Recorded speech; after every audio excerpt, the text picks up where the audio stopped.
Welcome to the Divine Feminine Revolution podcast, where women are magical and empowered.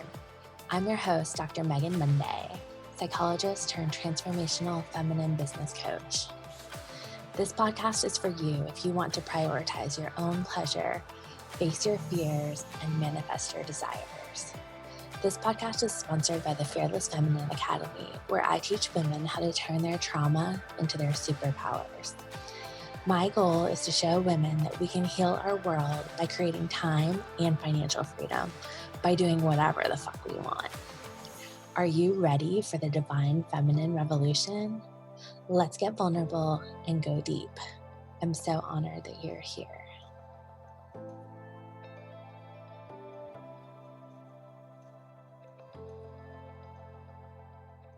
Okay, hey everybody, welcome to this edition of the Fearless Feminine podcast. I have an amazing, multi-talented, probably multi-dimensional healer, Michelle Drury. I'll let you do your brag intro, tell us all about yourself. Well, I have three endeavors, and one happens to be actualized, which is Michi's Munchies. I have a gluten-free baking company. As well, I have Wholesale Lifestyle, which is a holistic lifestyle strategy and personal empowerment space. And then I have some kind of other business endeavors that are just in the works, like books and another space that I call Birthing Consciousness. So that's like a small little group that I have right now. But yeah, those are my three big endeavors right now. I started Michi's Munchies, a gluten-free business for my own sake, having gone gluten-free. It really opened a lot of doors and clarity for myself, which turned into Wholesale Lifestyle, the holistic lifestyle that I've created, and I support other women doing. And then Birthing Consciousness has just been an evolution of that growth and process. So there's me. I love that so much because, I think I know myself, I have commitment issues. And so I've had several iterations of my business. And I think there's room for all of them because it's like the evolution of who you are and your brand. And, what ties it all together is like a personal brand. I feel like gluten-free, it was kind of trending and lots of people know about it now, but do you want to say some about how important that is to physical health? Because I feel like that could be definitely a good message. Yeah, so gluten-free. The premise essentially that I'd like to gain more understanding for others is that we really don't know how it's affecting us until we eliminate it. So I really want to encourage people to just take that 3 weeks, see if you notice a difference. For some, it will be mild, for some, it will be significant, and for some, it won't be noticeable, and that's totally okay. But do you make that choice and commitment to yourself to really find out, is this a trend or is it an actual thing? So, yeah, gluten-free changed my life. I was really sick. And it was like, I was in avoidance of who I was, but also what was going on around me. And so I wasn't noticing the signs. And then all of a sudden, I had years of progressive symptoms and diagnoses and all of these things. And then finally at one point, it was like that big siren and I got vertigo. And, I got another kind of mild diagnosis, but then all of these diagnoses that I've ever gotten were this same premise, which is no reason, no cure. Like, we have a prescription, you'll just take it for the rest of your life. And I was never satisfied with that. So all the other ones prior to this diagnosis, I was like, I'll figure it out. And I did some way, somehow. And that was before I really knew what I was doing, right? Isn't that funny how we have this keen sense of doing something, but we can't really describe it or define it or serve others with it until later. So that's kind of how the other two businesses evolved. But with the gluten-free, I had gotten vertigo, and vertigo is just so succumbing, and you cannot do anything with your life except for focus on resolving the problem, because you can't actually see, you can't operate, you can't really process, you can't do a lot of things when you have vertigo. And so I went on a healing journey for that. And what was incredible was someone was like, go gluten-free. And when I found the impact of going gluten-free, I had to know why. And I think that that's like the insatiable curiosity that I personally have, which is to find out what's really going on, find out about myself. And I don't ascribe that everybody operates the same way that I do, which is a super significant thing to note. But to recognize that I had to go in and figure out what was the underlying causes and the underlying connections and the underlying circumstance for me personally to change the reality I was experiencing. And for me, that was gluten free. And honestly, I want to serve the people that may have circumstances like me where they have symptoms or circumstances that really aren't serving them, and really be able to say, okay, well, we do have solutions for that. And we do have a way to orient yourself in the circumstance and the life that you live to create a different reality or something more. I love that so much because I've seen that manifest so much in my psychology practice. So, way back when, I actually did my master's thesis on chronic immune system activation. And I actually think that that's the underpinning of depression for a lot of people, is that the inflammation is causing the immune system to kind of go haywire along with just like our regular stressors. And so, because of that chronic inflammation in the system, it creates a lot of like autoimmune issues.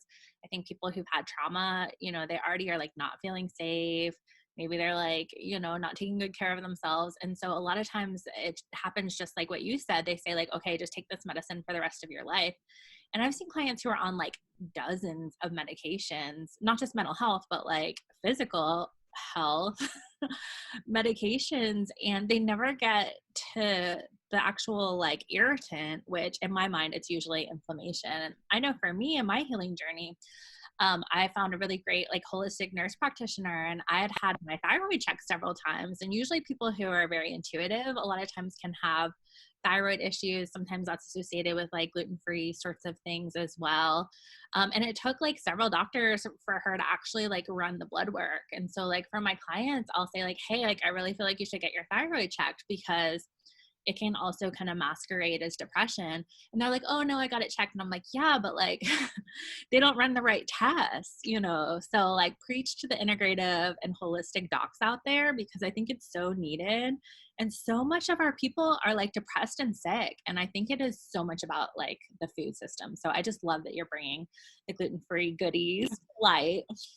You touched on so many things.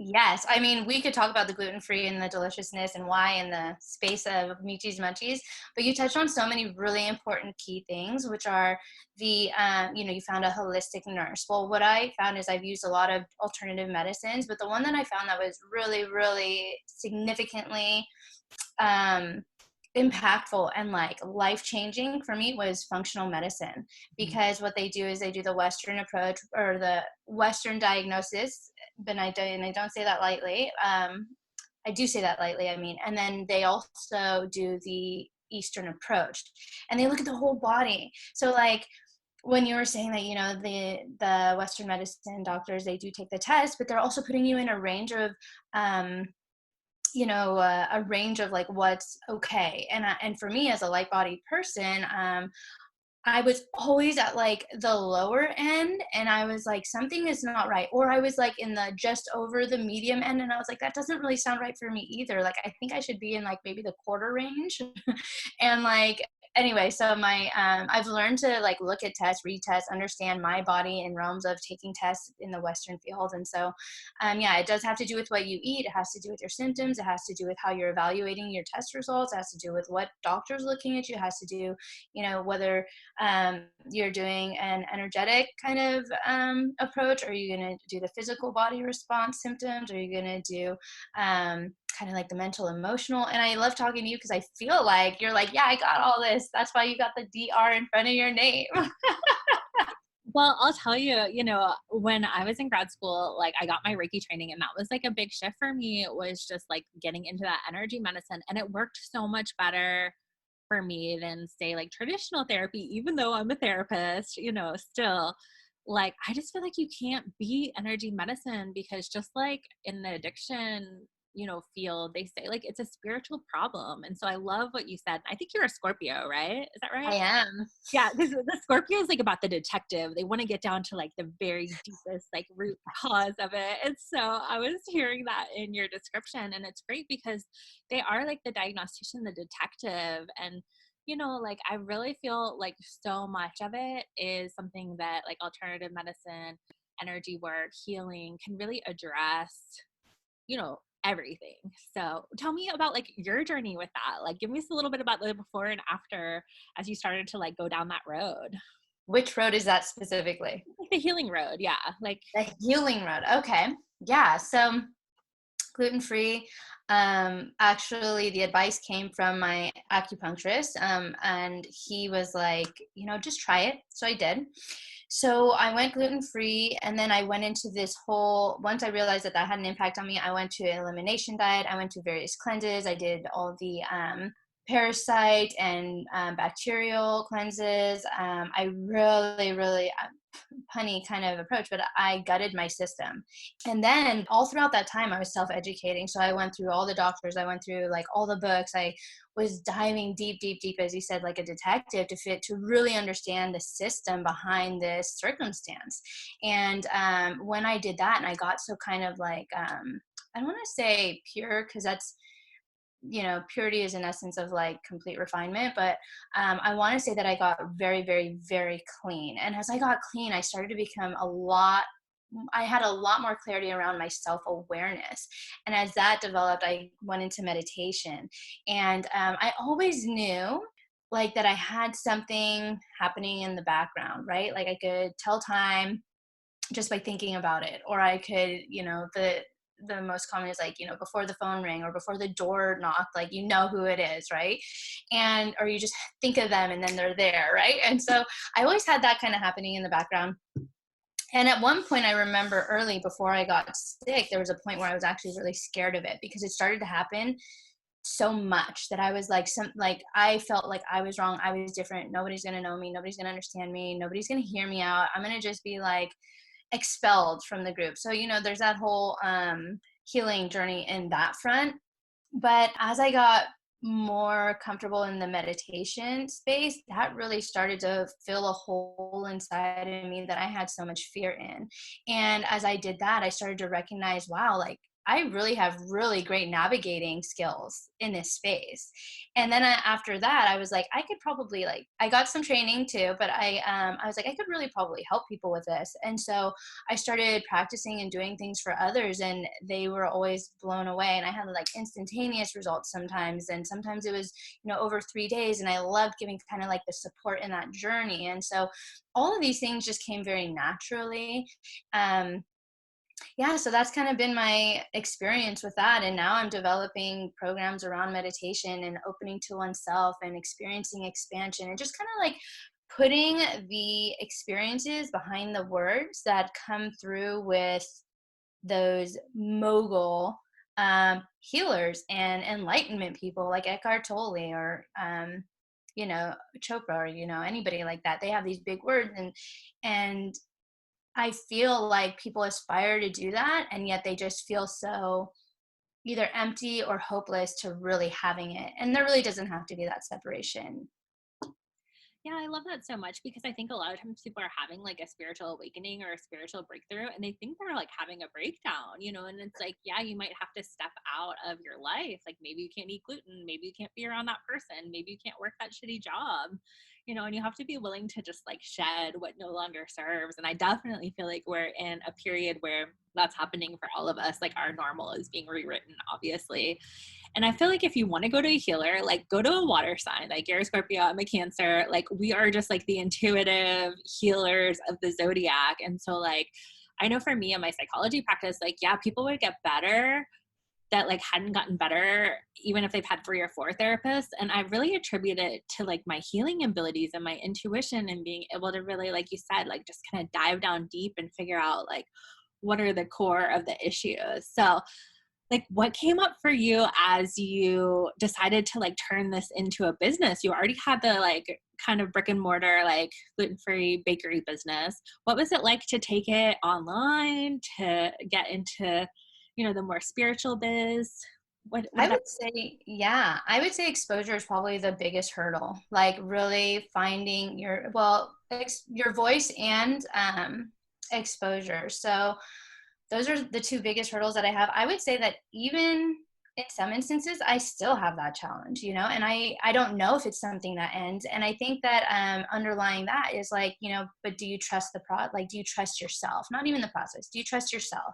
Do you trust yourself to have this experience and acceptance of yourself and deliver or be unto yourself in the world at large or in the world that you create. And so that would be so far what I would have to say about what has been in my way and what I have been able and desiring to just continue to walk through. I think it's such an edgy thing, like visibility and exposure, especially in the online space for women, because I think it's like it brings up safety issues. It brings up like, are people going to judge me if you're, like in the land of woo, like, are people going to get it? And so I think it like brings up so many like self judgments. And then if you're carrying those fears, chances are like someone's going to show up and mirror that to you, and you're going to get like some criticism, or you're going to just like play small so you don't get that. And so I do feel like it's a big thing to like step out there. And I just want to like normalize that for women, because I think especially in the coaching industry, you see all these women who are like claiming like immediate success and like the 10K month and then the 100K launch or like whatever. And I feel like it can be that easy at a certain point, but like there's a lot that goes into building an audience and getting visible and like being authentically yourself as a personal brand. Right. That marketing of these are the steps, and then that inner journey of like, what am I doing and who am I and how do I do that? Yeah, and I love what you said about trust. I was like reflecting on this myself, because like I'm in the middle of a launch and I was like feeling like, okay, I've got to write this post and I'm going to like do this one live. And I was listening to a coach talk about like trust, and she was like, if you felt like it was already done, like what would you do? So I went to like a Zumba class and like got in the hot tub, and I just like did a bunch of stuff that like felt kind of frivolous, but like it's that pleasure-based business, which I'm so into, because I have had the opposite. I've had the hustle and grind business, and I know where that leads, which is to like health problems. I don't recommend it, but instead like the key to like manifestation, right, is like positive emotions, trust, and just like focusing on what you want. Yes, definitely. The want piece, it's such a wide scape. I think I wrote something about this the other day, just about like, this idea of being able to perceive actually what you want. It's such a big scope, and we have so many people feeding us what they think that we want, because that's the marketing approach right now, right? So of course you're like, well, maybe that's it. Well, that's it. Well, I don't really know now. And so but really it is that you can have whatever you want, and to find it from your divine source within, because maybe it's not that 100K month, and maybe it's not that walking on the river like by yourself. I don't know. It doesn't really matter. But the point is that you find it for yourself and start to create the steps towards that. Yeah, and I like to even just do like a little like channeled automatic writing, or like maybe I'll pull a card, or maybe I'll like get my little pendulum out. Like I was trying to figure out the date for the workshop, and I like waited until I got like a yes. And so I think there's lots of like healer methods that can like kind of like muscle testing, where your body like directly can talk to you and tell you what it wants. Like the universe can do that too when you are able to like tap into that intuitive wisdom. And I think that's how especially a lot of the spiritual coaches are able to get some of these amazing results, is they're like connected and they're like manifesting this stuff through magic. And that's why it's so easy, is because they're like literally like plugged into the source. But I think that's hard to do when you're first starting out, because we're all looking for that validation. And I think social media can be such like a little trap around like, did they like this? Like, did I get a response? Did I get a sale? It can bring up so much like worthiness stuff. Oh, the worthiness piece, another huge factor, just like hurdle of like a personal and self-awareness, and just like seeing truly what has impacted or created senses or ideations of unworthiness. I mean, that's just a whole witnessing in process as well. Yeah, totally. So I know you're like really into like the deep universal happenings. So like, I always talk about how we're like right at this sort of like apex of the divine feminine revolution. And so I feel like the feminine energy is coming to heal. And really what it is like a balancing out of masculine and feminine in all of us. So like, obviously like it's kind of crazy right now. So like, what do you think is happening? Like, what's your vision for like how to heal the world? Wow, that's a big question. Well, I definitely think and agree that it's a balance of the masculine and feminine, but it's also recognition of the inner child. And in my own kind of, I'll give you a little tease here, but in my own experience and process of evolution, I found that we do have an inner child, but that inner child yearns for your attention and your love and your appreciation and all those beautiful things. And that inner child, once fed with the things that nourish oneself, tend to mature, and they get older and bigger, and they actually become one with self. And then from there, in that unified space of the masculine, feminine, and inner child all embodied, you begin to, this is like your birthing consciousness, you begin to birth your creation. You get to birth your ideations, the real life that you would love to experience. And not just for yourself, you begin to recognize like how you're impacting others. And with this, you also understand the bigger scope of the world. So I would say like the big picture that we're all really facing is the world is one body. It's one piece. And we're all here. And when we start to recognize our impact and our influence on this one body, this one organism, we will be able to discern and become in more alignment of the fuller picture. And that fuller picture is ultimately our sustainability. And survivability is not going to be a survival state like we have a dialogue around now. Survivability will be more about, well, how do we coexist? How do we love one another? How do we act and interact and behave and have not a central belief system, but have systems of structure and belief that create wholeness, oneness, and love and acceptance. And so I think that that's like the bigger picture for the world. I love that so much because I feel like, separation is really like the disease of this planet. Like so many people are feeling lonely, they're feeling suicidal, they're feeling like empty, for a variety of reasons. But I think it's because like we've been controlled to like, get like sort of, live on the extremes of, rather than like integrate in the whole. And so I love what you said about like we're all one. I feel like that's so important, and that everybody gets to be included, and at the same time like everyone can be different. Like we can express ourselves, we can believe what we want to be, like we can have like our own identities, but we all have this like bigger picture, kind of like what you would see in a collectivist society of like the whole, and I feel like it's a really important time, for Gaia, like, the portals are opening, like the magnetics are happening. And so I feel like, we need to treat her and ourselves, with that kind of like reverence, acceptance, protection, so that, like you said, whether it's a sustainable future. Yes. I love that child piece as well. And I know you've got kids. So like, do you have a bunch of little healers running around? Actually, I have three boys that are all totally different, and one significantly impacted. The other one that's quite centered and is like very curious, but just still himself. And then another one that's just so he's still young, so less impacted, I would say, but so vibrant with life. And so just navigating like each of the levels and points of reference that they're experiencing at is really interesting. I have three boys, so I know that I have been given this mission with with quite a responsibility, but also like I also talk about like your responsibility. I was given this as though it was something that the earth or Gaia or the bigger picture believed it as something that I could do. And so I take that, wholeheartedly and lovingly and appreciatively, because yes, I get that mission. Yeah, and I feel like there's so much for us to learn from our kids. This is like a big thing that I harp on because I see a lot of clients where they have like authoritarian parents, and like the kids are more evolved than the parents are, And I think that's just like a little bit of like the paradigm shifting or whatever. But a lot of times these kids are coming in with like, in my mind, like superhuman powers, and they have so many gifts, but it also like, they may not know how to use the gifts. And so they can be like, strong-willed or whatever. So like, how do you bring that kind of conscious parenting forward in your life? So, like I said, my three are very different, but it's just so interesting. I feed him what for my youngest, I would say I feed him what he desires to have, which is a lot of connection and a lot of love. And he exudes that. So it's a very reciprocal cycle, right?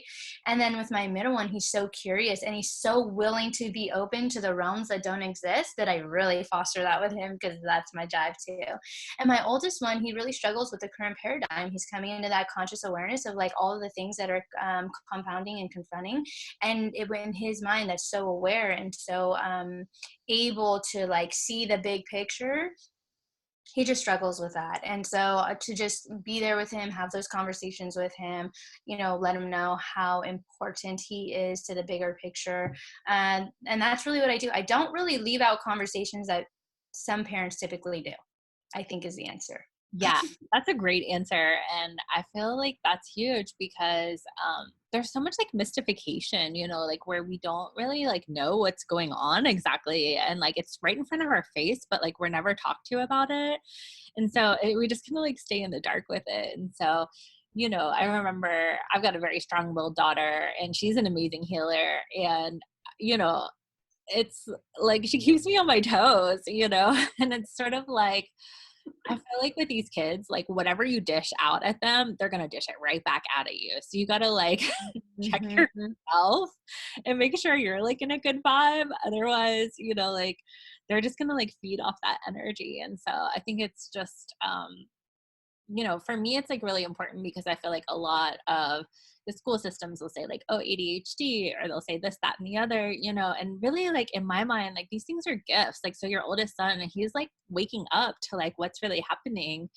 And that's like a gift. We need people with their eyes open that are like willing to do something about it, even if it's painful, versus just like sticking your head in the sand. So I just really feel like it's important to like reframe that because I feel like there are so many kids that are just like hurting because they are so like emotionally attuned to like the earth and to people, and they just don't know how to use their gifts yet, So I love when I have like enlightened parents, and I always feel like a little crazy being like, okay, like don't tell this kids at school this, but here's what's really going on, That's fine. Well, now we don't have school, so we don't really have that problem. And honestly, I also give a lot of room for my kids to create their own interpretation. Like I know that I have my own experience, but I also know, like you were saying, that they may be more evolved than I am. So I don't give any certainty to anything other than the fact that there's a door wide open.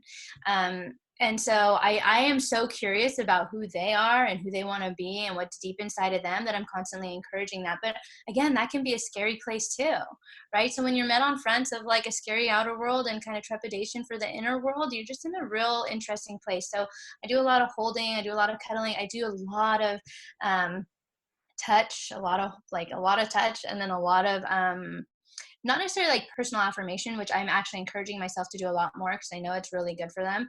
But making sure they know with absolution how much I love them. I love you. I love you. I love you. I love that so much. And like, gosh, there's no better thing than like cuddling your mom, like I feel like Oh my even though gosh. I was 40, I still want to go cuddle my mom. And, it's just like such a powerful connection that just like never goes away. And I feel like that's definitely how we need to feel about like Mother Earth. So I want everybody to like, find you and work with you. So like, what are your favorite kinds of journeys to go on? Like, how do you like to work with people? Where can we find you? Like, give us all the details. Yeah, so at Michi's Munchies, I'm on IG and Facebook. So that's Michi's, MICHIS, MUNCHIES, for gluten free. And I also have a website that doesn't have the GF. So that's michismunchies.com. And there you can find me serving you with products that are great to buy so that you don't have to purchase products at the store and just not really have them be tasty or appealing. So there's that. I also sell products on my website for Michi's Munchies, baked goods primarily. I also do private events and personal orders. All that information's on my website at michismunchies.com. Whole Soul Lifestyle, I have a space also on IG and Facebook. You can find me there, but really for anything in Whole Soul Lifestyle, personal contact would be best. And we talk about holistic lifestyle strategies, what might be happening physically, emotionally, mentally, and we just really dive deep into that space, and that's all one-on-one work. And then Birthing Consciousness is just a space that I'm creating and evolving with right now. So if you want to join that, it's Birthing Consciousness. That's on IG and Facebook as well. And right now, it's just a bit of nurturing and bringing in the space and calling in the people. I love the concept of birthing consciousness. Like that just feels like so profound to me. And I feel like we really need the guides, and definitely like in the healing experiences that I've had, like working with Indigenous healers and mentors, like they all say like we have our own healing abilities and they're just as like guides and teachers. And so like in times like this when it's very intense, like you need people to like make sense of what's happening. And so I think it's just such an important time for like the light leaders to stand up, like embody the fearless feminine and just like go for it, because like people need answers, you know, and Mm-hmm. it's like such a great time to like show up. So I just love that mission so much. And Thanks. thank you so much. I feel like you had like some really, you know, amazing insights to share. And I hope that everyone will get some good health tips, you know, get some good parenting tips, get some good business tips while you're at it. And we'll see everybody next time. Thanks so much for being here, Michelle. I really appreciate you. Thank you so much for having me. And Fearless Feminine has just resonated so deeply. And I honor that space and I honor that in each person. It requires fearlessness and you are worthy. Aw, thank you so much. I really appreciate that. And yeah, join the Fearless Feminine Facebook group because it is just like such a dynamic space for women and like vulnerability, authenticity, just like a bunch of like kick-ass women like going for their desires and, you know, creating wealth, which I feel like is such an important piece. Like the more power and wealth women can have, the more time we can spend with our families and the more we can really like affect this society, you know. So it's such a good Yeah, that big picture we were talking about. I mean, we feel that like that picture is so big and so distant, but it's right here, right now with you, in you, and you're ready. yeah, and I feel like the revolution will not be televised. I mean, I think there's people like you and me behind the scenes. We're getting more into the spotlight, but you know, we've always been behind the scenes, like doing this work, you know. And so, just because you don't turn on the TV and see it on CNN or whatever, doesn't mean that like, you know, the world isn't like an amazing place and that we're not all like ascending, because we are. Yes, there's so much happening behind the scenes and like encouraging people to just venture a little bit out. You are safe and you are loved there, and that is possible. That is so beautiful. I couldn't have said it better myself. So, bye everybody. We'll see you next time. Thanks for listening to the Divine Feminine Revolution podcast. Make sure to subscribe and leave a 5-star review. Want to keep the conversation flowing? Find us on Facebook at the Divine Feminine Revolution Facebook group, where revolutionary women gather to listen to their hearts, monetize their gifts, and change the world.